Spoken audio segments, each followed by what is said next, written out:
도이치모터스가 주가 조작을 해서 누군가 시세 차익을 매우 크게 봤다라는 김건희 씨 이름이 여기 들어가 있었다는 거죠.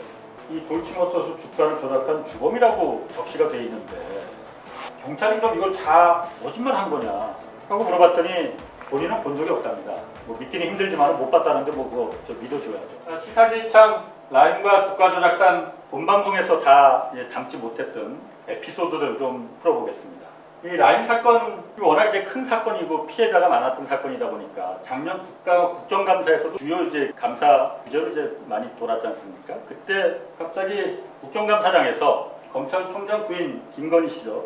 김건희 씨 이름이 갑자기 뜬금없이 나온 적이 있었거든요. 정말 뜬금없이. 라임 자산 운용에 윤석열 총장 장모와 부인 사건의 그림자들이 어른거립니다. 도이치모터스 주가 조작 사건의 선수로 뛰었던 이모 씨 있습니다. 이 사람이 보니까 라임 자산 운용의 관련사인 동양네트워크스의 부회장입니다. 국정감사장에서 이 명함이 이렇게 공개가 된 겁니다. 이 명함이 뭐냐면은 동양네트워크스라는 회사의 이땡땡 부회장이라는 사람 명함이 공개된 건데, 이 동양네트워크스라는 회사는 라임 사건과 매우 밀접한 관련이 좀 있는 회사였습니다. 무슨 연관이 있었느냐? 그거는 본방송 보셔야 합니다.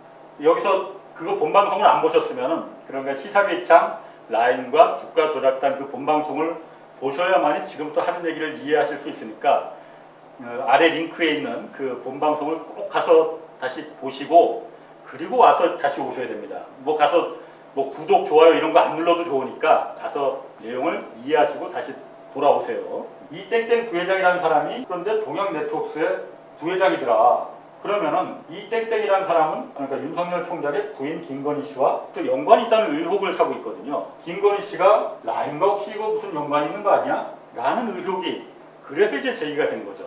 자, 그럼 김건희 씨하고 이땡땡 부회장하고 무슨 연관이 있었던 거냐? 도이치모터스라는 그 회사가 있습니다. 이 코스닥 상장사인데 BMW 그 독일 자동차 그 파는 딜러 회사 중에 한 군데거든요. 근데 여기가 코스닥에 한 10년 전에 코스닥에 상장을 했습니다. 근데 그 당시에 이 도이치모터스가 주가 조작을 해서 누군가 시세 차익을 매우 크게 봤다라는 제보가 있어서 경찰에서 내사를 벌인 적이 있었거든요. 내사라는 거는 그러니까 수사 전 단계. 그러니까 경찰이 보니까는 이 주가 그래프가 굉장히 주가 조작 패턴과 유사하더라. 그리고 또 제보자가 있었습니다. 그 당시에 내사 보고서가 나왔는데 한 30페이지 정도 굉장히 구체적으로 묘사가 되어 있는데 거기 제보자가 어떻게 해서 주가 조작이 있었다라고 이제 제보를 해서 내사를 벌인 거였는데 결과적으로 수사까지 넘어가진 않았습니다. 검찰에서 이제 수사까지 넘어갈 만한 사안은 아니다라고 판단을 했던 것 같아요.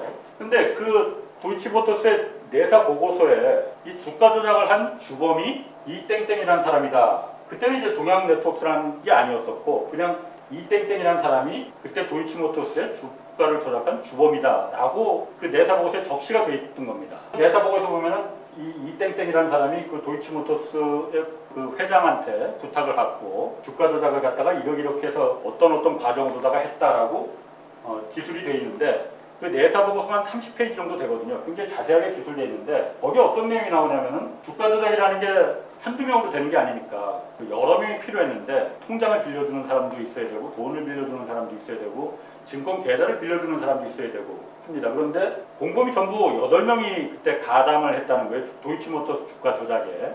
그 내사 보고서에 따르면. 근데 그 8명 중에 한 명이 김건희 씨 이름이 여기 들어가 있었다는 거죠. 그러니까 이땡땡이란 그 주가 조작범이 김건희 씨하고도 같이 주가 조작을 했다. 어떻게? 주식을 김건희 씨의 주식을 이름하면서 신한증권 계좌 10억 원으로 도이치모터스 주식을 매수하게 하였음이라고 이제 경찰 내사 보고서에 이렇게 적혀 있었다는 거예요. 이 이땡땡 부회장이라는 사람이 김건희 씨와 같이 그때 이렇게 주가 조작을 10년 전에 했는데 라임 사태에 보니까는 동양네트워크스라는 회사가 굉장히 연관이 돼 있는데 이 땡땡 부회장이 동양에 있네. 그러면은 김건희 씨도 어쨌든 이 땡땡을 잘 아니까 그 경찰 내사 보고서 보면은 주가 조작을 같이 했다고 하니까 그러면은 김건희 씨도 그럼 연관이 있는 거 아니냐라고 이 의혹을 갖다 국정감사에서 제시를 한 거죠. 근데 작년 국정감사에서 어떤 구체적인 근거를 제시하거나 뭐 이러지는 않았습니다. 그냥 이것까지였어요. 그냥 명함이 있더라 그냥. 그런데 우연하게 보니까 이 땡땡이 그 사람인데 검찰총장 부인하고 그럼 잘 아는 사람이니까 라임하고 그럼 의혹 있는 거 아니야? 그냥 거기까지 그냥 나온 거였어요. 저희가 좀 알아봤습니다. 결론적으로 말하면은 라임 사건과 김건희 씨가 연결됐다는 고리는 전혀 저희가 뭐 찾아볼 수 없었습니다. 그런데 이 땡땡이라는 이 동양네트워크 부회장 명함에 나오는 이 사람은 라임 사건과 그리고 아주 상식적으로 이해 안 되는 그런 연관 고리가 좀 있더라라는 걸 저희가 좀 찾아낼 수 있었습니다. 그 얘기를 좀 지금 이제 하려고 합니다. 이인광 씨가 이 4개 회사를 인수하면서 코스닥 이 4개 상장사를 인수하면서 여기서 주가를 갖다가 다 끌어올려서 시세 차익을 굉장히 많이 얻으려고 그 목적이었지 않습니까? 그리고 라임도 거기 그걸 보고 따라서 이제 투자를 한 거고요. 2,500억이나 여기다 집어넣었으니까 여기 사실 보면 이 회사들 사실 들어보지도 못한 회사들이지 않습니까? 그런데 여기다 2,500억이라는 어마어마한 돈을 갖다가 투자할 만한 가치가 있었겠느냐? 그런 딱 목적은 한 가지였죠. 이게 주가가 분명히 오를 거다 이거. 그것도 뭐 한두 배가 아니고 몇 배가 오를 거다. 실제로 에스모 같은 경우에는 12배가 올랐었거든요 한때. 그러니까 이런 드라마틱한 수익률을 이제 기대하고 이 라임도 들어갔던 거였고. 그런데 실제로 이 4개 회사가 다 주가가 많이 올랐거든요. 작업을 해서 작업을 해서. 그런데 주가 조작을 하는 것보다 사실 더 어려운 게 안전하게 빠져나오는 거, 현금화 시키는 거, 엑시트하는 게 더 어렵다고 하거든요. 왜냐면은 이게 뭐 주가가 한 개 회사 주식만 해도 몇 천만 주가 될 텐데 이걸 갖다가 주가가 뭐 이렇게 막 아까 12배 올랐다고 해서 1,000원짜리가 12,000원 됐다고 해서 그걸 갖다 몇 천만 주를 그럼 자 올랐으니까 팔아야지 하고 코스닥시장에 다 팔아버리면은 일단 팔리지도 않습니다. 그리고 계속 하한가가 되겠죠. 주가가 폭락할 겁니다. 팔리지도 않고 폭락만 하니까는 그런 거는 이제 방법이 아니고 대개 그래서 어떤 방법을 쓰냐면은 장 외에서 주식시장 말고 코스닥 시장 말고 장 외에서 다른 기관 투자자를 섭외를 해서 자 우리가 이 지분을 전부 다 갖고 있는데 너희들이 좀 사줘. 이 회사들 아직도 주가 더 오를 거야. 그러니까 좀 사줘. 대신 우리가 한 30% 정도 싸게 넘겨줄게. 이런 걸 이제 블록딜이라고 하거든요. 장외 시장에서 그냥 이제 싸게 할인해서 넘겨주는 겁니다. 이렇게 이제 엑시트를 시켜야 되는데 엑시트를 시킬 만한 그 기관들이 그렇게 뭐 많지 않죠. 그러다 보니까 이인광 씨가 이 엑시트할 기관으로 찾은 게 홍콩에 있는 SC 로이 펀드라는 헤지 펀드거든요. 그래서 그 중간에 SC 로이와 이인광 씨 사이에 투자를 중간에 다리 역할을 해준 사람이 이땡땡이라는 사람이다 라는 거예요. 그래서 저희가 홍콩 SC 로이 펀드에 좀 물어봤습니다. 그때 투자할 때 이땡땡이라는 사람이 어떤 역할을 했느냐 이런 대답을 하더라고요. 거기를 생각나네. 거기가 동양 네트워크 팀이 있었는데 거기 계시더라고요 그 두 분이. 그 사장 같이. 네네. 자, 뭐 여기까지는 그럴 수 있습니다. 그런데 정말 좀 이상한 부분이 이렇게 막 이제 투자하고 뭐 홍콩 펀드하고 이인광 회장하고 뭐 이제 투자 논의가 막 오고 가고 그럴 때 이 동양 네트워크라는 이 회사에 양수양도 그러니까 회사를 넘기는 계약이 하나 그때 공시가 되거든요. 딱 그 시기에. 근데 그때 보면은 회사를 넘겨받는 사람은 전모 씨고 324억에 이 회사를 동양 네트워크를 넘기겠다 해서 계약금으로 32억을 실제로 건네줍니다. 이제 이인광 씨한테. 그게 공시가 다 나오거든요. 그 당시에 이제 들리는 얘기는 이 땡땡 이 사람이 중재를 해주는 조건으로 이 동양 네트워크를 넘겨받기로 했다. 그러니까 이인광 씨는 어쨌든 엑시트를 시켜주는데 큰 도움을 받았으니 회사를 갖다가 넘겨주기로 했다라는 이제 소문이 돌았거든요. 뭐 그럴 수 있습니다. 그래서 저희가 한번 이땡땡이라는 이분을 뭐 좀 만나보기로 했어요. 굉장히 사실 좀 찾기는 힘들었습니다. 전화는 이제 받지를 않았고 그래서 저희가 직접 한번 집을 찾아갔었거든요. 그래서 집을 찾아가서 좀 여러 가지를 좀 물어봤습니다. 여보세요? 안녕하세요. 아이고, 안녕하세요, 이 회장님. 네, 안녕하세요. 아이고, 제가 몇 번 좀 계속 좀 찾아다녔었는데, 좀 뵈려고. 그래서. 이분이 말하는 거는 이인광 씨와 이 홍콩 펀드를 서로 자기가 본인이 이제 연결시켜준 거는 맞다. 그래서 어떻게 그러면은 이인광 씨를 알게 됐느냐 했더니 2018년도에 이인광 씨를 처음 이제 알게 됐다고 합니다. 그때 뭐 일하는 게 같은 비슷비슷한 분야다 보니까 뭐 서로 친해졌다고 합니다. 그래서 이인광 씨가 내가 이런 좀 큰 자기 지분을 좀 어디 엑시트를 시켜야 되는데 어디 아는 펀드 있으면 좀 소개를 시켜달라 해서 자기가 그 당시에 이 홍콩 SC 로이 펀드를 좀 잘 알고 있었기 때문에 여길 갔다 그러면 자기가 다리를 놔주겠다라고 해서 자기가 역할을 좀 했다는 거예요. 그러다 보니까 그러면은 좀 타이틀도 필요하지 않겠느냐. 그래서 이인광 씨가 이 동양 네트워크의 부회장 명함을 그럼 파고 다녀라 해서 이 명함도 그때 그래서 이제 파고 다녔다는 겁니다. 딱 한 달간 이 명함을 사용했다고 해요. 본인 말로는.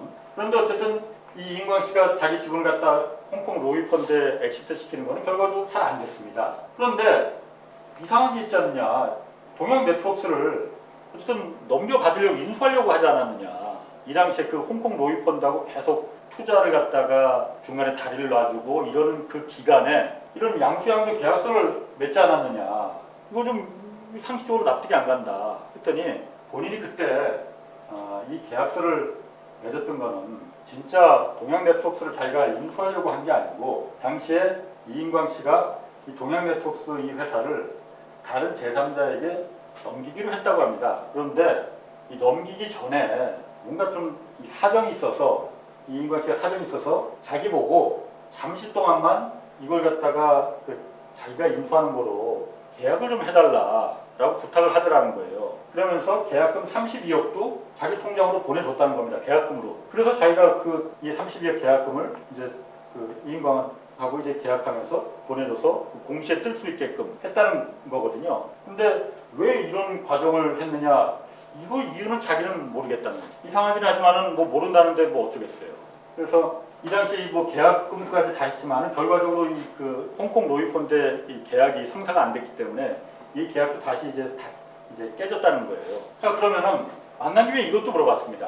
도이치모터스는 그럼 어떻게 된 거냐? 그때 당시에 경찰 내사 보고서에 보면은 당신이 이 도이치모터스 주가를 조작한 주범이라고 적시가 돼 있는데, 그리고 김건희 씨도 만나서 거기서 같이 그 공범 8명 중에 한 명으로 김건희 씨를 같이 작업을 했다고 하는데 이 부분은 그럼 어떻게 된 거냐 물어봤더니 아니랍니다. 일단 도이치모터스 주가 조작 사건이라는 게 막 이렇게 뉴스에 나오고 언론에 나오고 자기가 그 주범이라고 했던 것까지는 뉴스를 언론을 봐서 알고 있는데 자기는 도이치모터스 작업을 하지 않았다라고 얘기를 합니다. 다만 그 도이치모터스 회장 그분을 몇 번 같이 좀 만나고 그분 통해서 김건희 씨도 실제로 소개를 받은 건 맞다고 합니다. 그래서 김건희 씨를 2차례 같이 만났다고 합니다. 그런데 어떤 일루다가 만난 건 아니고 또 도이치모터스 주가를 갖다가 뭐 어떻게 해보자 이런 식으로 해서 같이 만난 건 아니었다 뭐라고 합니다. 그러면은 경찰 내사 보고서에 이렇게 있지 않느냐.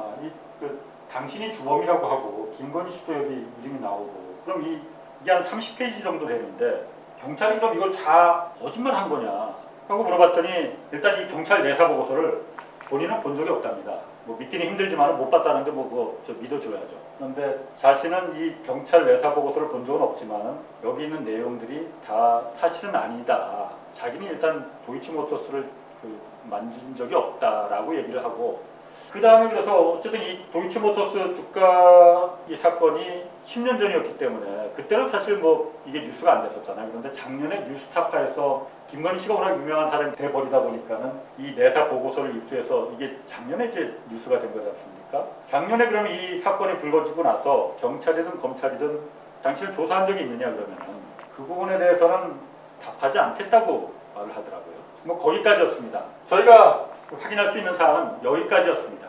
이상입니다.